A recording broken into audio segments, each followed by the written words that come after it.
everybody to the TDD Weekly Report for the week ending June 27th.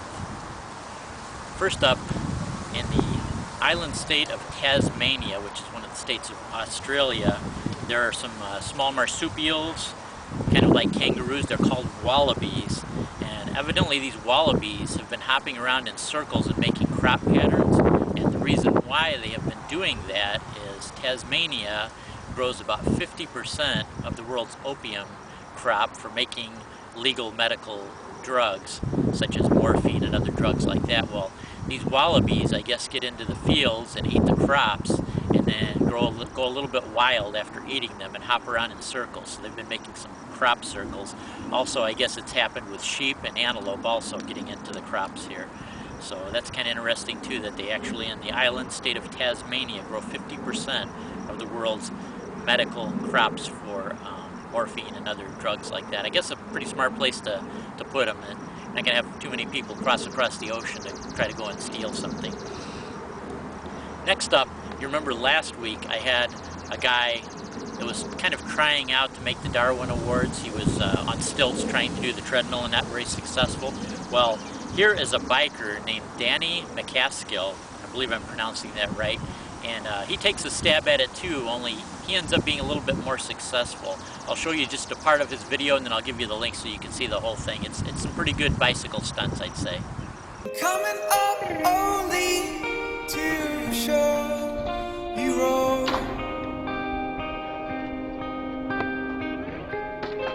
and to know you is hard.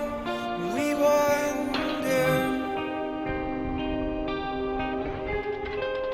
to know you all wrong. We wonder.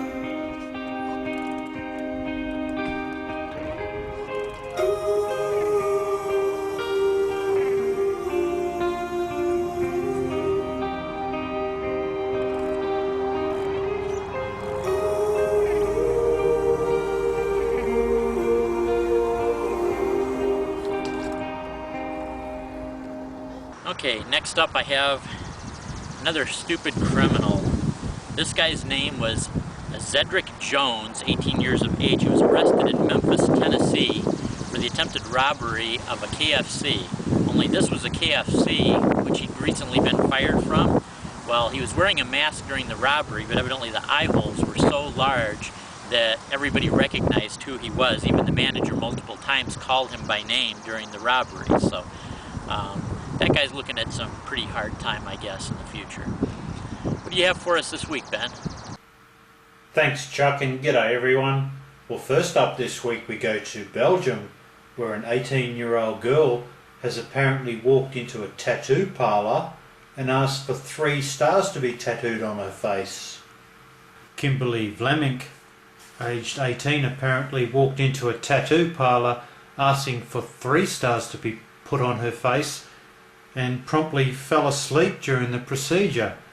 And when she woke up, she found 56 stars had been put down one side of her face. So outraged was she that she intended to sue the tattoo artist for 9,000 British pounds for the laser surgery to have them removed. Now later in the week she's now admitted that she has lied simply because her father was furious with the fact that she would get so many tattoos on the side of her face like that. Apparently the tattoo was a present from her father, but why on earth would you want to be tattooed in the first place is beyond comprehension as far as I'm concerned. And now to the township of Benalla in the state of Victoria here in Australia, where the local police had just recently taken possession of a brand new, rather expensive pursuit vehicle, and when it went out on its very first job, which was a truck accident out on the highway, this happened. The vehicle was parked on the roadway in an attempt to divert traffic around the accident site when it was hit up the back by a speeding truck. Fortunately, there was nobody in the vehicle at the time. And now to Turkey, where a 4-year-old boy has had the most miraculous escape from death that I have ever seen. Now if you look at the top of the stairs, the little boy's standing there when a car mounts the footpath and bang, cleans him up. And what happens? The kid hops up and walks away. Well, how lucky can you get? Well, that's it for me this week. Back to you, Chuck. Thanks, Ben. Last up, too, here's another guy trying for the Darwin Awards, too, but wasn't successful in killing himself. This guy's named George Faith of Pleasant, Indiana.